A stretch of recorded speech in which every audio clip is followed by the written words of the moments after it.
মুখের ওপর জবাব দিতে শিখুন। নিজের মধ্যে এমন একটা তেজ রাখুন যেটা হবে আপনার আত্মরক্ষার সহায়ক। ওই তেজটাই আপনার অস্ত্র। বুঝিয়ে দিন আপনি সহজ কিন্তু সস্তা নয়। তবে তার জন্য লোকে আপনাকে অহংকারী বলবে, হয়তো খারাপ কথাও বলবে। লোকের কথায় কান দেবেন না। অহংকার রাখতে হয়, এটাই আপনার ব্যক্তিত্ব। গোলাপের এত গৌরব, তবু তার কাঁটা আছে। কাঁটা আছে বলে কি গোলাপের গৌরব একটুও কমেছে, নাকি তার সৌন্দর্যের এতটুকুও ঘাটতি হয়েছে?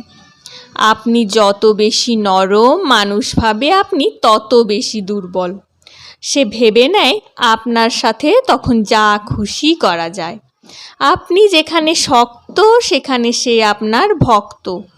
সাপুড়ে সাপ খেলা দেখায় বিষাক্ত সাপকে নিয়েই। যে সাপের বিষ নেই তাকে কেউ কদর করে না। জানবেন দুর্বলের ওপর অত্যাচার সব থেকে বেশি হয়। নিজের তেজটা ধরে রাখুন এমনভাবে। পাথরের গায়ে থাপ্পড় লাগালে যতটা না পাথরের লাগে, তার থেকে বেশি লাগে যেমন নিজের, ঠিক তেমন।